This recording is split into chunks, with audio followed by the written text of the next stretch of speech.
Hi there, this is Amy. I'm back again to demonstrate another glass that I want to paint. I actually have this glass painted, and I wanted to go ahead and do a matching glass because the one that I have actually doesn't match the technique that I use, because I was comparing using like a stippling or I think it was a scruffy brush as opposed to using the pouncers by Martha Stewart. I really like these. I just actually did these on a wooden letter, doing kind of a Disney type theme for a friend of mine who's having a baby, and basically all the things they're putting up in the baby's room are going to be Disney oriented. So I thought, how cute. I painted the letter red, put white polka dots on it, and painted the edges black, and the polka dots were done with one of these tools. So here we go. I am going to start, first of all, I have cleaned my glass. Again, you can at least wash the glass and then go over it with alcohol, rubbing alcohol, and then just to make sure that it's clean of your oils and that type of thing that are caused by handling it, and of course dust and dirt, that type of thing. And when I do this, move this one, I think it's kind of distracting. I am just going to move around it and just lightly pounce. And if you want to add more than one coat, you certainly can. On this one I came partially down to meet the stem, and that's what I'm going to attempt to do on this one.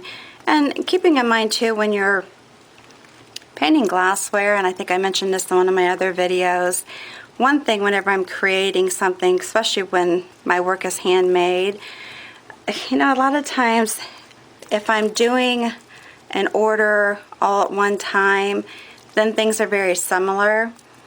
If, say, somebody orders 10 pieces from me and then a couple months later well, you know what, I need to add a few more glasses to that order, or another hanger, or whatnot.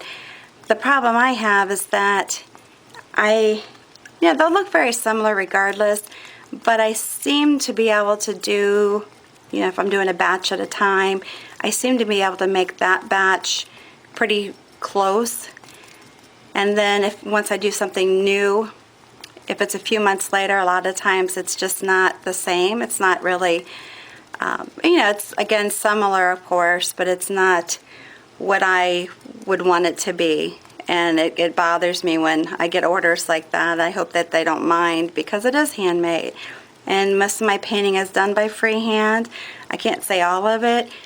I have in the past placed, if I was doing like a wedding dress type of thing, or dresses or whatever, I do, we'll print off a design, tape it to the inside of the glass, and then go from there with painting it. It's not uncommon. That's kind of something that people tend to do to try to make them very similar. And I can I could freehand paint it, a lot of stuff, just by memory. But I like to try to make them as close as possible. But anyways, so, I'm trying to make this kind of similar. Again, my edges around the top are not going to be precise. You can, if you want yours to be awesome, tape it. Or if you're talented enough to tap around it and make it completely even, go for it. I, on the other hand, am not real precise, so I just kind of pounce, and the rough edges are fine with me. But I know there are people that are kind of, funny about that kind of stuff, so that they would want it to be perfect. Now, I've gone ahead and tapped that on. And of course, once it dries, it's gonna look different. It's gonna have this sheen to it, and it's gonna be a little bit more transparent. Right now, it kind of looks like a milky white, but it's not gonna stay that way. And then around the bottom, I'm using what I would be the silver metallic. All of these products are folk art enamel glass paint. The brush I'm using is a Dynasty brush. It's a Dynasty glass brush, and I'm not really sure if there's other places to purchase these, but I get mine through the Jelly Bean site. And I know that sounds funny, but if anybody is questioning it and wants to know exactly how to get them, just contact me, send me a question or whatever through my YouTube videos, and I'll give you the actual site that I order from. Love these brushes when you're trying to do more of an opaque one color of paint, I should say, not type of paint, but one paint application, because most of what I do is basically based on the one stroke, I don't want to say process, but style of painting. And so when I'm trying to do like a base paint of a single color, especially on glass, have a tendency to be a little bit more difficult with what I typically use are the one-stroke brushes, and that's exactly what they're called. But if you use this style of brush for your basic one color applications, you can actually get a better application of a single color. And so therefore I have fallen in love with these brushes. Now again, if you're using a different type of a technique, it's not going to be, you're just going to have to do trial and error to see what products work for you. I can't stress that enough, because what I like and what somebody else likes can be two different beasts, totally. And it just depends. I was watching a video last night of somebody doing ornaments, and I think they were from another country because of how they were referencing the paint. I'm not familiar with the paint that they were using. It's probably very similar to the Vitra or Peebo paints because of the way it looked, but the way they were calling it, it almost seemed as though you could use it on different fabrics or different surfaces besides glass, because she was talking about having used it in fabric on her scarves or something, so I don't know. I'm not sure. I was a little puzzled by that, unless they actually have fabric paint. Maybe that's what they have.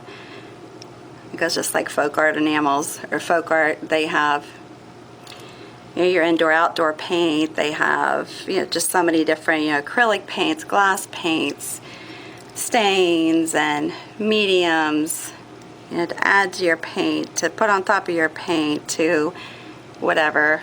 I mean, there's just so many different products out there.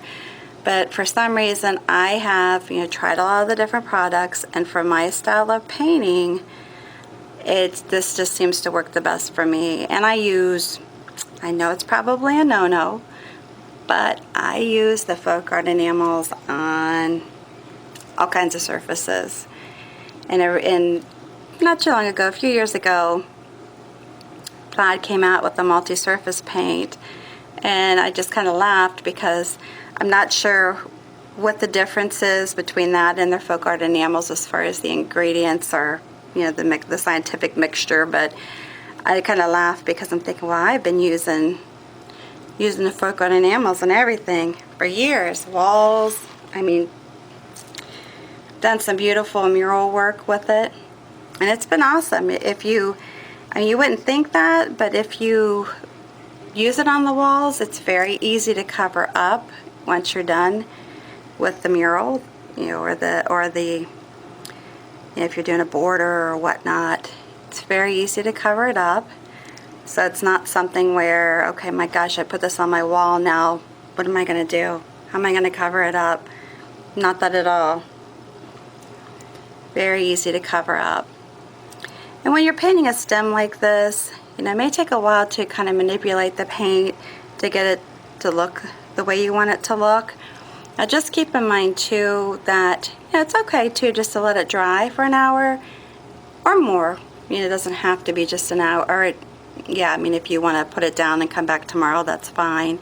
Or if you want to let it dry for an hour and come back and work on it more, that's great too.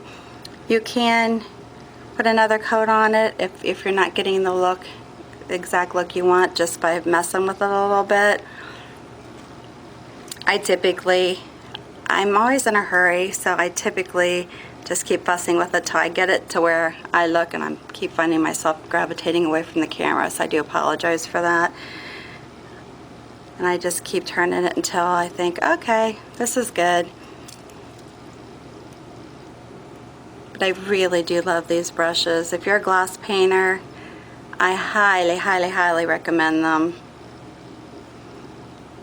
I'm not even sure how I found out about them, but I'm sure glad I did. I used to do a lot of dog paintings and that type of thing on glass, and I'm so glad that, or I wish, I should say, I'm not glad, I wish I would have known about these brushes back when I did that, because actually I found out about them later. But I try to get it as smooth as possible. When it dries, it will kind of balance out a little bit. You might still have some texture to the paint, so that's why I try to work with it as much as possible. Try to get it as smooth as I want it to be.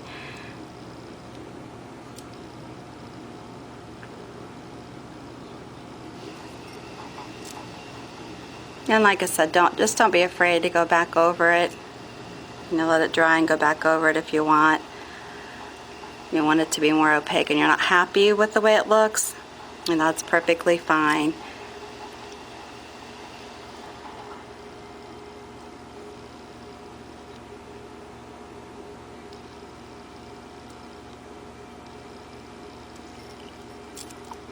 Then what I'm going to do around the base of it here, on the foot of the champagne glass, I'm just going to put little dots. Now, just for time reasons, I'm not doing anything real elaborate around the bottom, but you can do like little scrolling designs or whatnot around the bottom. I just think finishing off with some dots is just fine. Works well for me. Alright, so I'm just going to dip the base of my paintbrush into the paint and just go around the bottom of it.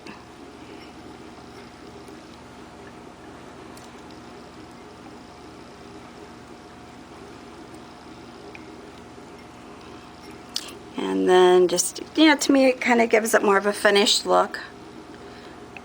But it's something that if you just like it plain, that's fine. If you're doing a floral type of a pattern, you can always add some floral design to the bottom. But anyhow, oops, my fingers have paint on them. Sorry about that. I'm not the neatest person in town. Alright, so there you go. Easy peasy. Anybody can do it. Once it dries and you bake it, you have a nice toasting glass. Nice glass to use when people come over. Nice holiday gift. You know, wrap it up, maybe give them a bottle of their favorite champagne. You know, you can drink whatever you want to out of these glasses. Doesn't have to be champagne. It can be wine. It can be beer. Doesn't matter. Anyways, there you go. And if you have any questions, let me know. Have a good evening, and thanks again for stopping by. I do appreciate it.